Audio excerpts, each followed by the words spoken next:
জায়গাটা বড় করো তুমি।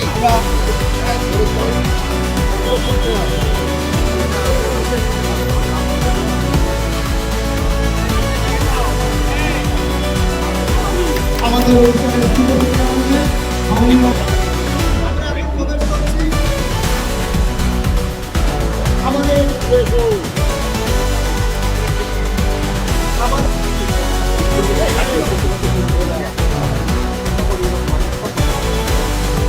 সারা মাস এরা যারা উপবাস করেছিলেন তাদের আমি অভিনন্দন জানাই। আমি যা এবং আমি প্রত্যাশা করি এই ঈদ খুশির ঈদ হবে, সমস্ত ধর্মের মানুষ তারা এই ঈদে সামিল হবেন, যেমন দুর্গাপুজোতে আমরা হয়ে থাকি।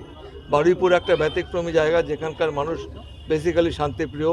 এখানে দেখুন কত বড় ফুটবলার আছে আমাদের মেহতাব হোসেন, আর পীরজাদা তিনিও আমাদের সঙ্গে উপস্থিত রয়েছেন।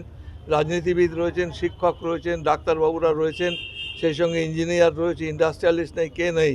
প্রত্যেকটা মানুষের সম্মিলিত প্রচেষ্টায় আজকে এটা উদ্বোধন করা হলো এবং আমি আশা করি এখানকার মানুষ তারা আসবেন, এসে ইতিহাসটা জানবেন এবং এটা দেখে তারা অত্যন্ত আনন্দিত হবে। ধর্ম হচ্ছে একটা গাইডলাইন, সুস্থ গাইডলাইন। একটা মানব জীবনে চলার পথে ধর্মটা অবলম্বন করতে পারলে আমরা সঠিক জায়গায় পৌঁছে যাই।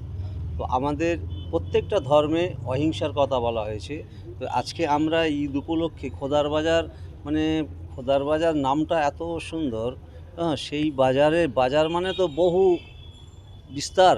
এখানে যে সমস্ত তরুণ তুর্কি নওজোয়ান যুবক ভাইরা যারা এই রকম একটা চিন্তাভাবনা নিয়ে মানুষের কাছে ফুটিয়ে তোলে, এটা কিন্তু খুবই ভাষা নেই আমার তাদের প্রশংসা করার।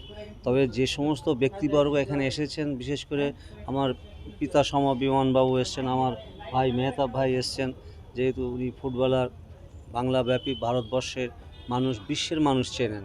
তো এই রকম জায়গায় আমরা এই ঈদ উপলক্ষে এই বার্তা দিতে চাই, ঈদ আমাদের খুশি, মানব জীবনে সকলেই খুশি থাকুক, জাতি ধর্ম বর্ণ নির্বিশেষে এই সমাজে, বিশেষ করে আমরা বাংলায় সম্প্রীতি বজায় রেখে একসঙ্গে থাকি।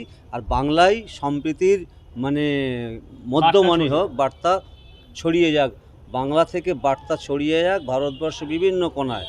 হ্যাঁ, সেই কথা আমি এই খোদার বাজারের এই জায়গা থেকে বার্তা দিচ্ছি।